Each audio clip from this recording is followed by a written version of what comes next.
Hello, everyone. I just wanted to welcome everybody to today's podcast episode of Ernest Goes to Network. Today, I got an extremely special guest with me, and she's been very hard to get these days, doing a lot of traveling and doing a lot of speaking, and we'll kind of dive into that. But I got the privilege of having Miss Katie K on the Zoom today. So, Katie, welcome to the Thank podcast. you. Thanks for having me. And yes, it was hard to get me, but you got me, which I is the did, key. have to go around the bush a few times with it, but get you here. Well, I know that you've been doing a lot of traveling. Obviously, yeah, one of the pictures behind me is you on stage doing some Yeah. speaking, and that's in Australia, I believe. So I know you guys have been doing That it. was actually in Edmonton. Oh, this one's in That, Edmonton. crazy enough, was 3 days before the world locked down. So had we known staring at that crowd, we were going to go into COVID. That's just crazy. Yeah, that was a big crowd. I'm so Yeah. let's little you know that you weren't going to have that crowd again for another like Yeah. 2.5, 3 years. We did not see that coming. Yeah. Yeah. Well, I want to kind of get into because I mean you're fascinating for me because I mean I just love to hear your story. Hmm.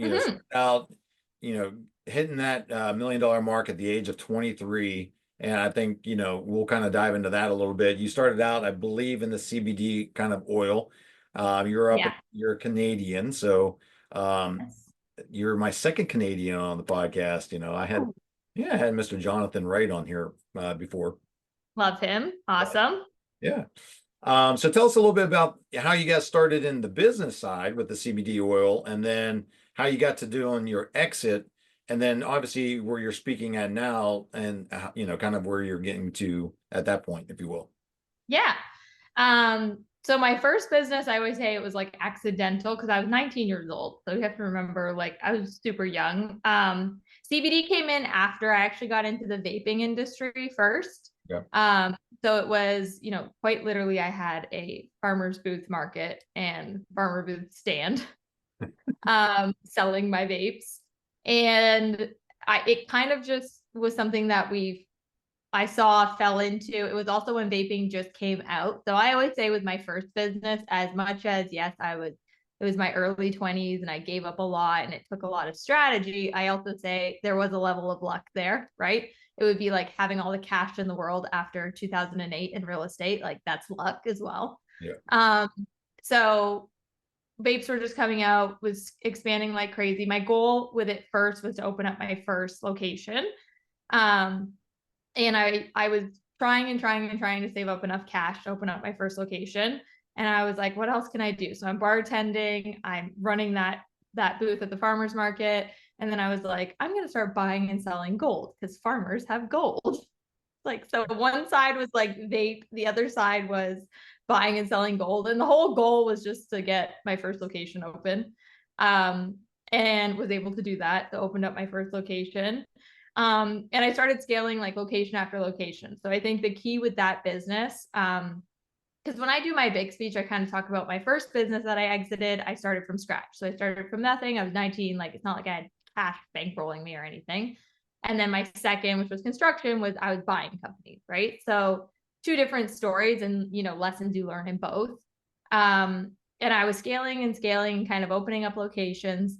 And I was like, I can't open them fast enough, right? Because at this point, vaping's coming out. So people are opening up locations left, right, center. And, I kind of looked around in the store and was like, I can't create the actual hardware, like the actual device. I don't have millions of dollars to go get a patent and create a device. But I was like, I could create the flavors in the liquid, Okay. which was so I went out and we had over 50 flavors, created the actual liquid for the juice, got that all, there was like requirements for each flavor, did all that. And my key to that was if I can't open locations fast enough, at least I can put my liquid in my competitors' stores. So now I am monetizing the market. Okay. Which led me to that grew to be, one of the largest in North America, still to this day is, juice companies. And that was actually why I was getting sought after when I went to go sell. So I had no intentions of selling that business, didn't want to sell that business. It seems to be a theme of me not wanting to sell businesses. But back then I definitely didn't want to because it was working. Yeah. Um, and so I had scaled it, you know, where this wholesale company, very much my locations kind of became, the front was like an actual storefront, but then the back would be shipping and handling. Okay. And from each location, we'd be shipping off to all the wholesale locations. And cannabis was coming legalized in Canada, across a whole federal level. And at this point, I do have CBD in my stores because it was still a little bit of a gray area. Like until we fully legalized cannabis, you could still sell CBD. There was no law said you couldn't. Right. So everybody was still kind of selling it.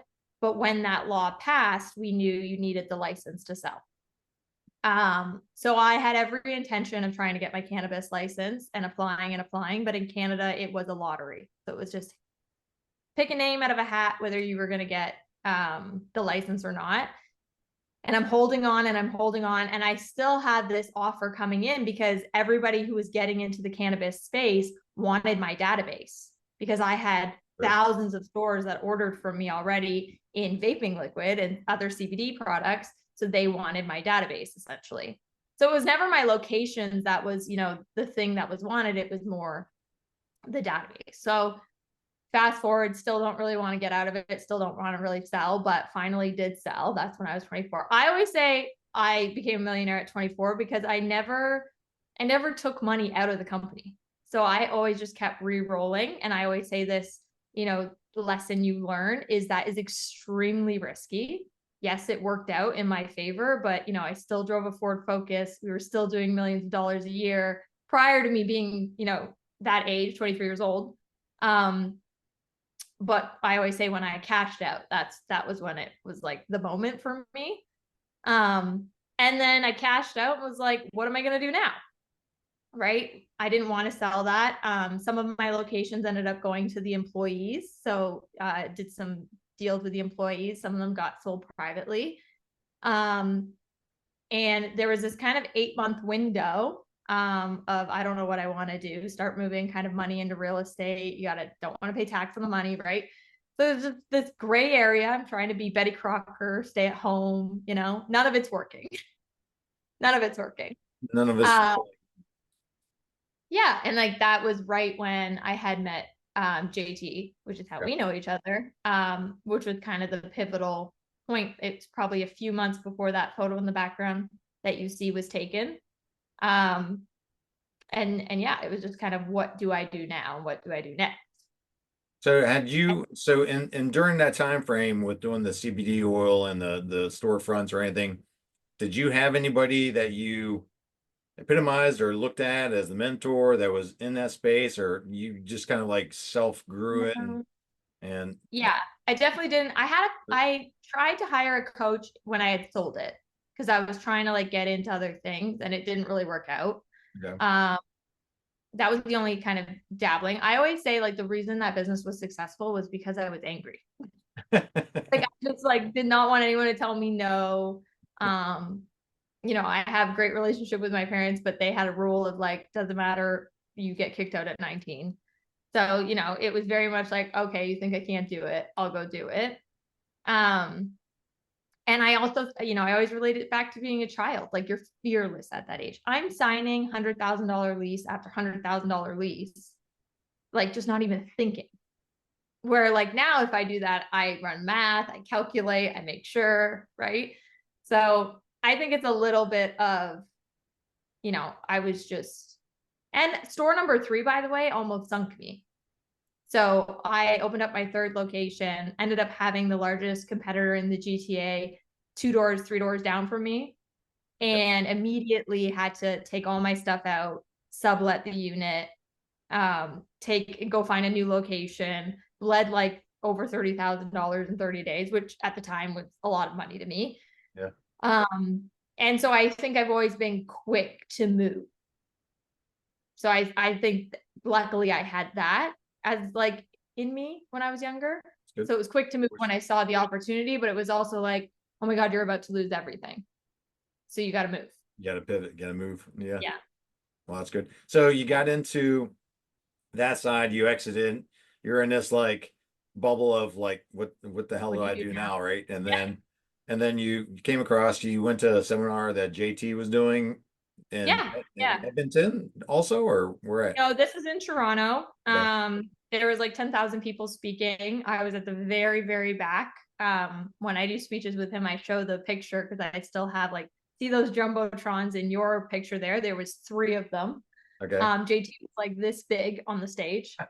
And I don't usually go to events. Like that's just not my thing. I think it's a very inauthentic world. A lot of speakers aren't doing what they say they're doing. It never made sense to me. Why wouldn't you just put your head down and do business instead of like jump around and clap about doing business? Like none of it ever made sense to me. So the odds of me even being at that event was actually a bet with a friend. And I knew that she wouldn't be able to get me a ticket.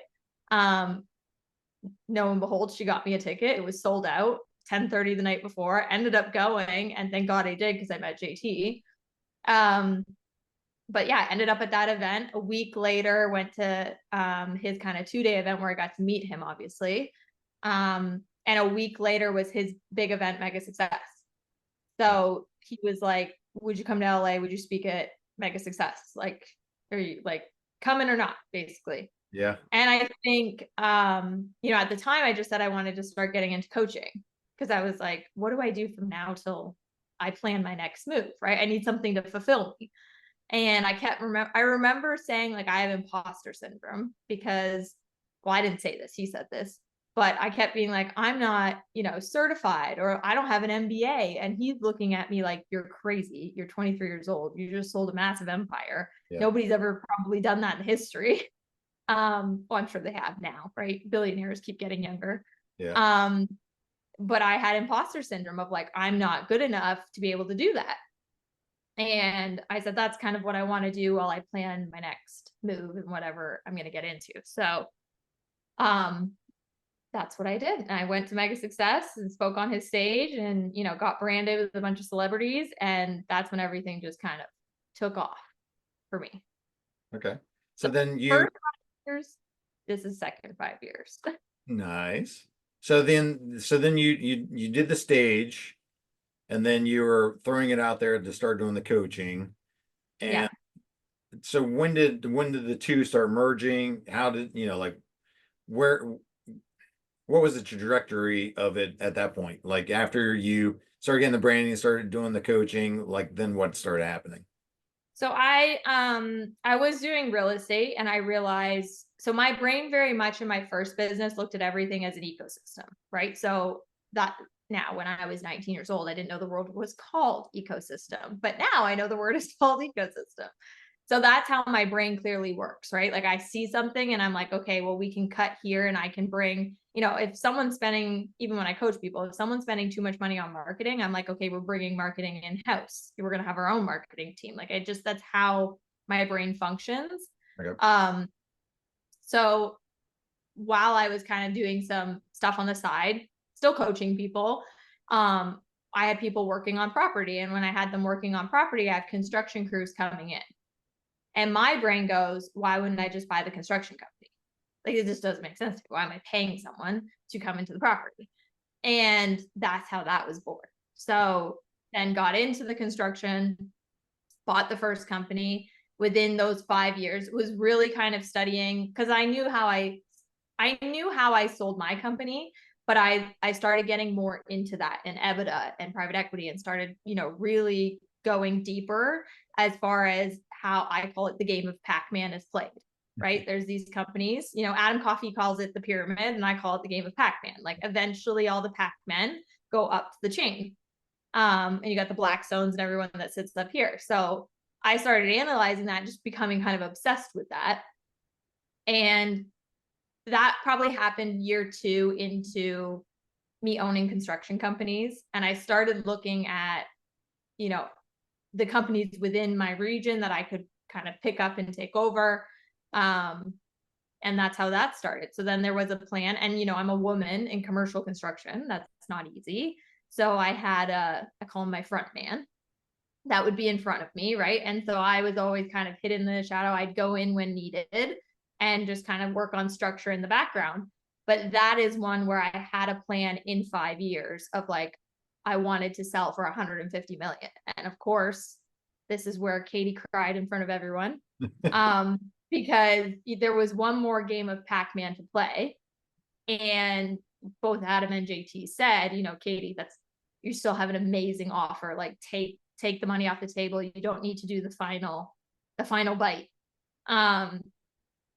So that's now my love language, and what I love to do is put those companies together. And I think what I've learned from being branded and speaking was it was so much easier to do that, right? Like I always say, I was just speaking yesterday in Atlanta, and I always say that there's something, every single person has something that someone won't do business with you for, right? And I'll always say, mine's a woman. If you meet me in Starbucks and you don't meet me being introduced on a stage and knowing how much I've done, you're going to think she's a housewife or she's some, rich father's daughter. Like that's the assumption. And I'm okay with that because I know that that's what people are thinking. Yeah. But once you know that, you have to ascertain that in your branding and your positioning, right? So then I'll bring up, in my slides, I bring up my social media. I say, go look at the top 3 pinned posts. It's not me with Elizabeth Hurley. It's not me with, female branding that I have. It's me with 3 men, right? Because it's ascertaining the objection constantly. Right. Or someone else, it might be, you have children, you don't have children, your age, your ethnicity, like whatever it is, we have to hammer that objection. Yeah. And I kind of like break down the science of that, which of course JT taught me all that. And once I knew that, it was a lot easier to leverage the branding to get the deals and to get your foot in the door. And I have no ego. So it's very easy for me to be like, hey, you pretend to be the guy that's operating and right. You go into the meeting, right? And I'm just giving him the strategy and I'm just the woman behind the scenes because I don't need to walk in and be like, I own the place, right? Right. So once you know what your challenge is in business, you're able to actually play the game and do it faster because you're outsmarting them. And the best victory of the whole thing was when I just sold off the construction was them all finding out it was actually me all along. Right? Like that's the best victory. I can stay silent. Yeah. I'll stay silent for 5 years and then you're going to find out that, I played you at your own game. So that's really, I think, what branding and speaking did for me. It just got me, more seen. And coaching, of course, like the clients have gotten better. My goal is always to, partner with my clients. It's not, I don't do coaching to coach. It's not coaching business for me. It's a way to, find a way to work with my clients, just like JT. Yeah. And yeah, so I've enjoyed both sides of it. I think I'll always want to do some level of coaching. Of course, I have to pull back sometimes because of my schedule. Yeah. But especially now, I think for you from your schedule now to at least the end of the year, right? I think I have been home maybe 10 times. That's crazy. In the year, the whole year. Yeah, the whole year. Yeah. Well, I was just say I know that you guys have been going heavy into the Australia markets and stuff, and JT's always talked about, with the Australia market being really, in some ways, comparable to the United States, but there's just a lot of growth and opportunities that he's saying that's been happening over there. Yeah, and they're eager to learn. Yeah. They're eager to learn. They have a lot of events going on. I think events are starting to come back in the States. Events definitely are not back in Canada. Like you don't see many of them. No. But they're not to the scale that they used to be, where for some reason in Australia, I don't know if it's because they were locked down so heavily during the pandemic that, they were just so desperate to live again. Yeah. That, there's events going on, there's different networking events going on, there's people, doing business with one another, properties on fire there. So just, it's been good. The people have been awesome and amazing to work with. The only thing that sucks is when I coach them over on this side of the world, it's very late nights and very early mornings. Yeah. But it's worth it. Like it's totally. Is it 8 hours, right? It's 13-hour difference. A 13-hour difference. Oh, geez. Yeah. Yeah. So I have some people, I give them credit. They'll get up at 5 a.m. for a call, and I have people on the East Coast that won't do that. That's like anytime we went to any kind of a event or something in the hometown, there's people that don't show up, and you're like, how? Yeah, it's crazy. We actually just in the Chicago event, we had a girl. She's got to be in her early 20s. She flew from Sydney to go to the Chicago 2-day event. I was like, you're going somewhere. Because Yeah. we have people in Chicago who have not shown up. Yeah. They can't drive 20 minutes or 30 minutes. Traffic, right? Yeah, So exactly. Well, so yeah. then, okay, so you're at this new venture. You sold off the construction companies. You Mhm. exited out of that. You now get Yeah. your handcuffs on to doing speaking. Yeah. So you're doing a lot more speaking involvement. So what's the next step for Katie these days? It really was. I think when I here, how do I explain this? Adam and JT both sat me down because I cried in front of everyone. And so for me, like the money, I'm not in it for the money anymore. And I wasn't in it for the money 6 years ago. Like that excitement level already left my body a long time ago. Yeah. So if there's one thing me and JT have in common, it's like the love of the game, right? It's the love of the challenge. Okay. And I think when I had sold that last company off, I had over 250 people that worked for me. And then the next day it's gone. Like your phone doesn't ring. Like it's a very weird psychological thing. Yeah. And so, Adam is kind of talking to me and he's like, you need to take a year off. And JT's sitting there laughing, being like, It's she's not like, going to take a year off. That's not going to happen. But I think me traveling and speaking and giving back was a balance of those two things. So, Adam knows me very well now, but JT knows me very well. Francie knows me very well. And, I needed to still be doing something and keep my mind busy and give back, which is the fulfillment side, right? Think about when I first met JT, just sold that company, wanted fulfillment, right? So I said I would, kind of travel around and give back, right? Because that's important to me. But my next move is definitely back into the construction space. I have planned it out from the entire exit. It's already planned. And I think my method is going to be blending because when I actually get on and do my speech, I always say I recommend buying a business over starting one, right? Like absolutely. starting a business, let's say you have 50,000, starting a business with 50,000, that 50,000 is fully at risk. You have no idea if this business is going to work. But if you buy a business for 50,000, it's at least going to start generating money from day one.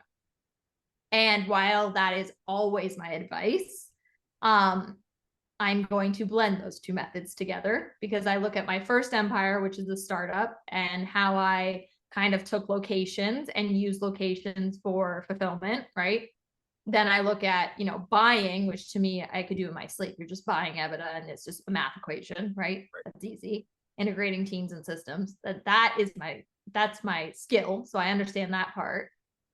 But what if I blend those two things together? Because then I create even more arbitrage than just creating arbitrage with purchasing. So it's ready. It's planned. It's when am I going to do it? Is it going to be in 6 months time or is it going to be sooner than that?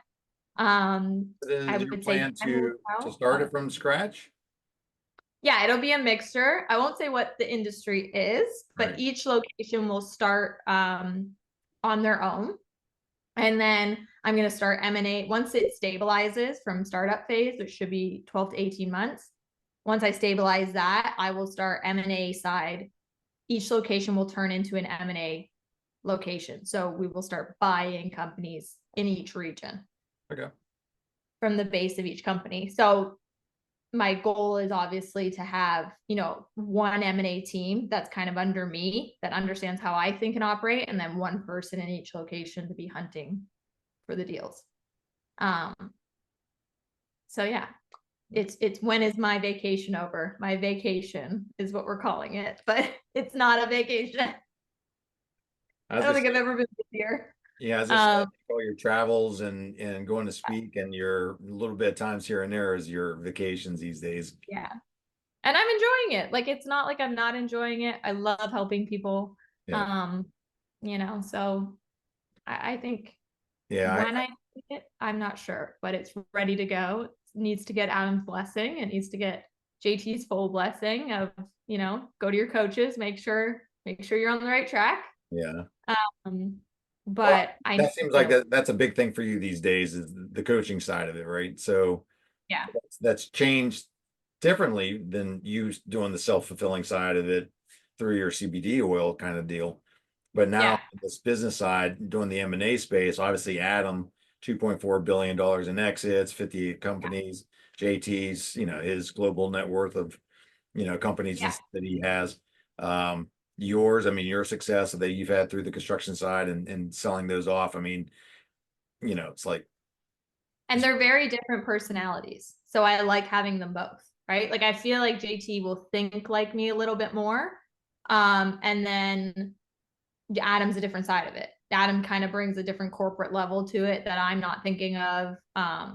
Always need like JT's branding brain and all of that, that's not my strength. So I think they all bring a little bit of a different thing for me. So it's good when it comes to coaching because while I've been doing these tours, I'll sit in the back of the room and I'll be like, okay, what are my questions for Adam? What are my questions for JT? And I'm like getting it all ready to be, and then I'll add something or I'll be like, okay, I solved that problem. I figured that out. So, because I know it's two different brains. It's two different brains that think two different ways. So, I think there's a benefit, especially at my level, at most levels, but when you can afford multiple coaches, there's a massive benefit for that because it's not just someone who's similar to you, right? JT's of course way better than me and way above me, but he does think like me in a lot of ways. So it's having someone who is better and sharper at it than me to kind of either validate me or say, no, do it this way. And then there's the Adam brain that's like, okay, but this, and that, which is something I wouldn't even think of. yeah, he's got So he's got more of that strategic methodology behind the exit, and yeah. where JT, And like I'll do my formula in math and I'll be like, is this like I just need the green check of, yeah, Katie, you did that right. Right. So, and yeah, Adam always makes fun of me. I will send him like a whole email before, here's all my math, here's all this. And he's like, no one is ever as prepared as you. And I need you to help me with this. So, he's just impressed that you've done as much as you have with giving them the details with it, right? yeah. Yeah. Yeah, Yeah. And that's why coaching works. Right. yeah. So I obviously know that you also have the power suits. You do the power suit podcast with Mhm. Francie, and you guys Yeah. have been doing really well with that. So is there the actual suit line franchise that's coming out more so? Is that where we're No, we did that with one of my clients. So we just launched it at Mega. But we haven't done much with the suits recently, to be okay? honest with you. But I think we definitely need to record another podcast because this came out the other day. But we travels have not done it recently. So we're gonna get back on the podcast. Me and her said that. So but I enjoy it because I always say, I actually bring this up in my speech too. I was like, men, you might not love our podcast. Some of you might, but I was like, women, you'll love it because we take pop culture and put like the business side of the backing, right? So, even all the Bravo celebrities that all the women watch and we'll be like, we look at it completely different. And let's say some of our friends will look at it Sure. because we're looking at, this is a business move. She's bringing up that product for this reason. And like, what's the effect on that? And why is she posting it on social media? And I think it's a different level of marketing to pay attention to. And Francie's so good at marketing that, when we're discussing on our podcast, she's like, yeah, but this, and that. And it's something I wouldn't even notice while I'm watching an episode. Right. So, yeah, she's got a genius brain as well. Yeah. Like when I would be sitting in back in these crowds, it was it was always, you always knew that you were there to be sold, right? Like there's something there that, hey, there's a package, something to Yeah. get you to the next level, all that, right? So that was kind of always the thing going into it. And there's always that carrot that dangles. Yeah. And so I already knew that. So I think where I got excited about him is like I was wanting to learn the stage presence. I was wanting to learn how to dissect the room and how to figure out who was Yeah. who is what, who were the buyers, who, and kind of tweak Yeah. your presence into that side of it.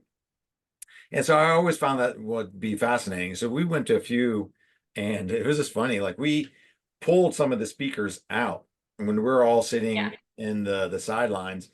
We pulled some of the speakers aside when we caught them walking down the hallway, and we asked, "Hey, you're talking about this real estate. How many deals have you done? Blah blah blah." And they're like, "Well," and all of a sudden the curtain gets pulled back, and they're like, "I haven't done as many as I had said." Yeah. And it's like, okay.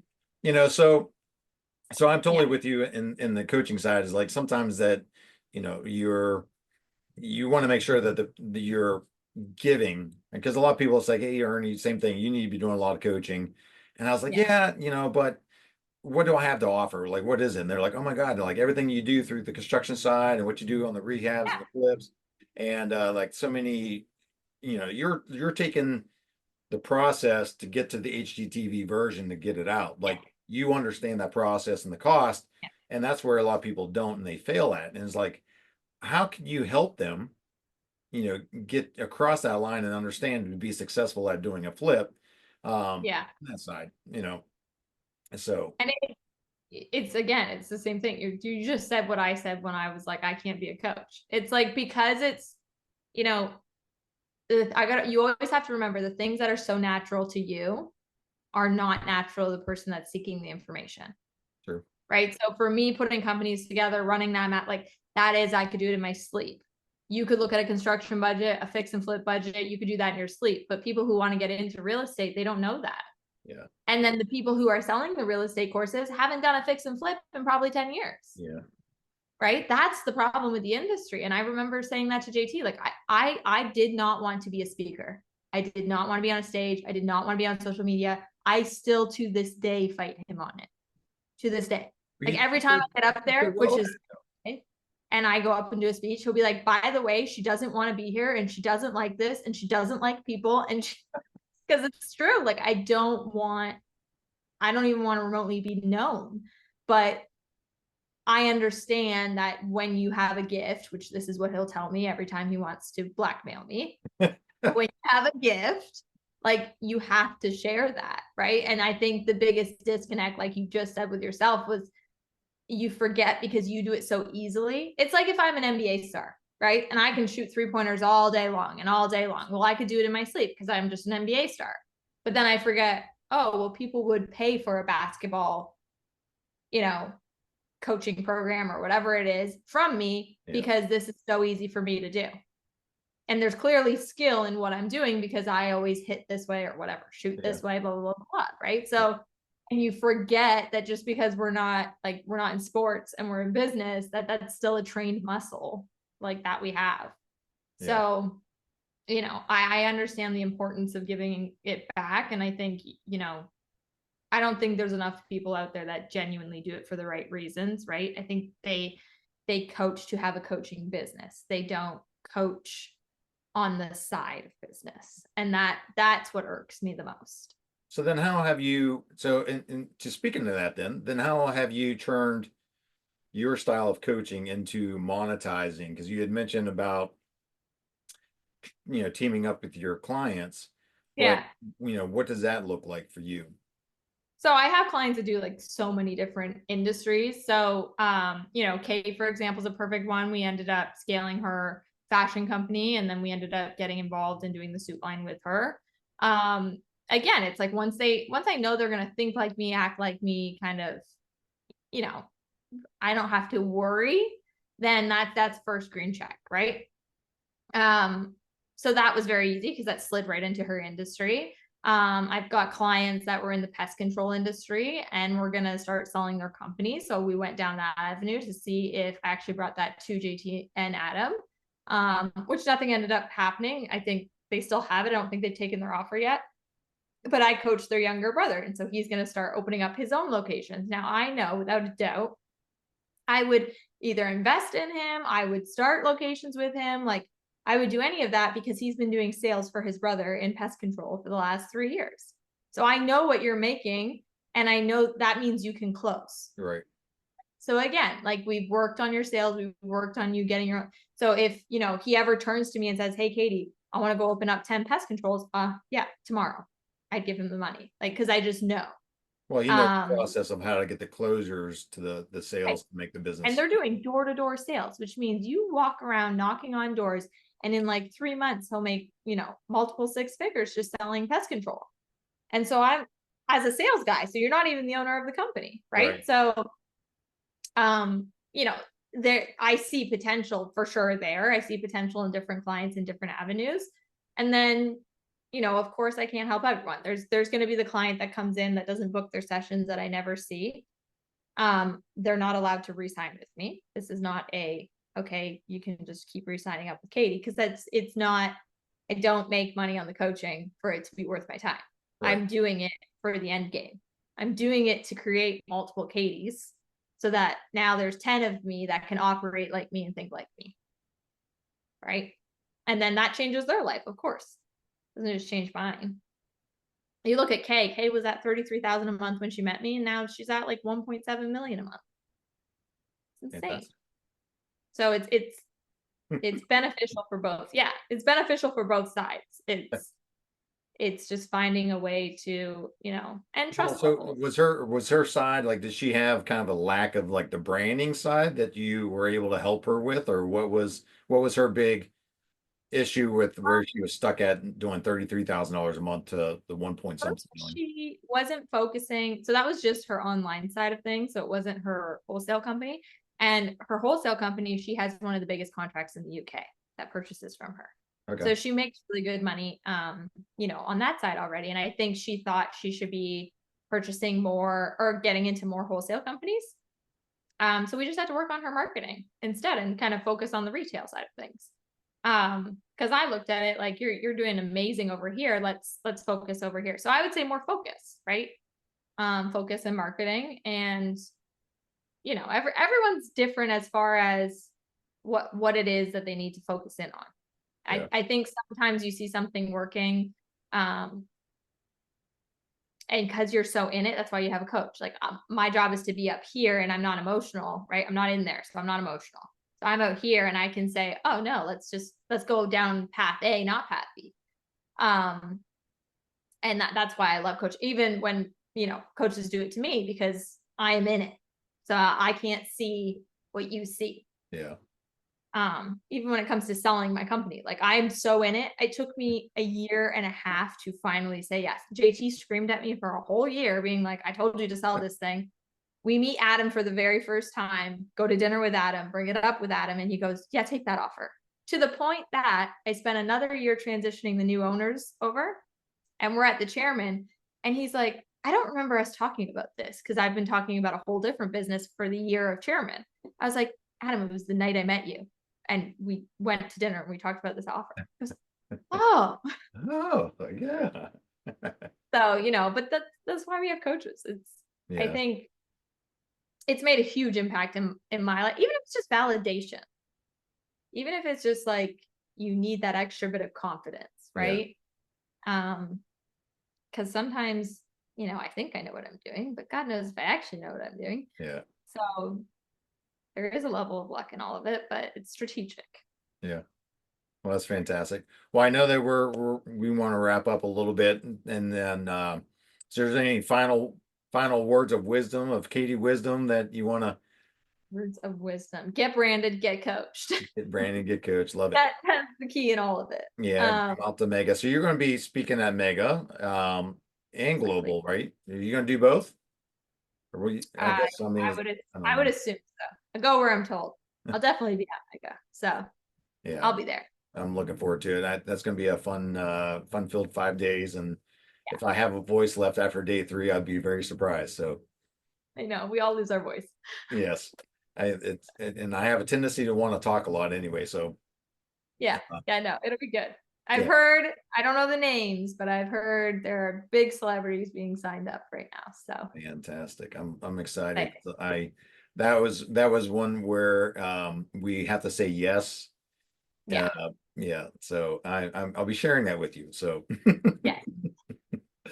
well, Katie K, I appreciate you coming on to the podcast, and thanks for the words of wisdom. And like I said, I mean, our growing our network helps our net worth, right? So I appreciate you, and I love having that opportunity to meet you several times and hang out and off stage as well, and talking. So, but thank you again for carving out a little bit of time in your schedule there. Of course. Thanks for having me. Fantastic.